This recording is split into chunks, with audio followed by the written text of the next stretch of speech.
बता दें कि पुतिन इस बार अमेरिका पर कर सकते हैं बड़ा हमला। पुतिन और बाइडेन में लगी है जबानी जंग और जो कोई भी यूक्रेन की मदद समर्थन करेगा उसको नहीं बख्शेंगे पुतिन सरकार। पुतिन ने पश्चिमी देश को इस बार परमाणु हमले करने की धमकी दी। पुतिन ने कहा कि अपने पार की हद राष्ट्रों को संबोधित करते हुए पुतिन ने कहा मातृभूमि इसकी संप्रभुता और क्षत्रिय अखंडता की रक्षा के लिए जरूरी है। मैं औशिक लामबंदी पर जनरल स्टाफ के निर्णय का समर्थन करता हूं।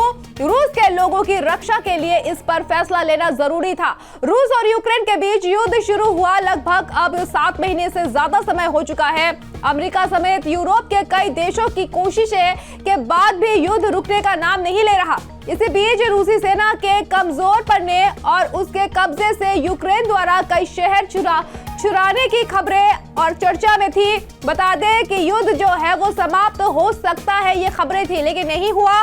रूस ने बुधवार को इन सब अटकलों को खारिज कर दिया है। दरअसल रूसी राष्ट्रपति व्लादिमीर पुतिन ने बुधवार को आंशिक सैन्य लामबंदी की घोषणा की और इस खबर के बाद से ही अमेरिका समेत अन्य पश्चिमी देशों की चिंताएं बढ़ गई है।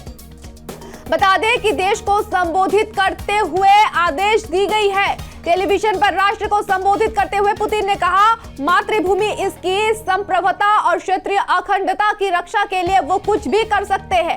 लामबंदी पर जनरल स्टाफ के निर्णय का समर्थन करता हूँ। रूस के लोगों की रक्षा के लिए मैं किसी भी हद तक जा सकता हूँ, पुतिन ने कहा। और सूत्र का कहना है कि राष्ट्रपति व्लादिमीर पुतिन ने सैन्य लामबंदी से संबंधित आदेश की कॉपी पर साइन भी कर दिया है और ये बुधवार से लागू भी कर दिया गया है। उन्होंने ये भी कहा कि रूस का 2 मिलियन का मजबूत सैन्य भंडार का आंशिक जमाव देश की रक्षा के लिए है। पश्चिमी देश रूस को नष्ट करना चाहते हैं लेकिन नहीं कर सकेंगे।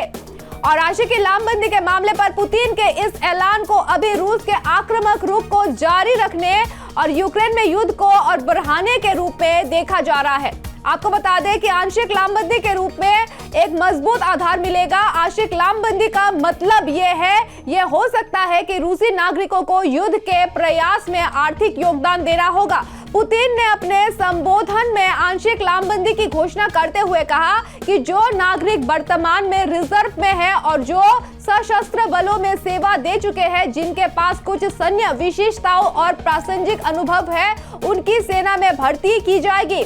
और इसका मतलब यही होगा कि रूस के सेना काफी बढ़ जाएंगे। पुतिन ने अपने संबोधित में यह भी कहा कि वो अमेरिका को नहीं बख्शेंगे। अगर अमेरिका यूक्रेन के समर्थन पर आती है तो अमेरिका को नहीं बख्शेगा, परमाणु हमला करने के लिए तैयार है।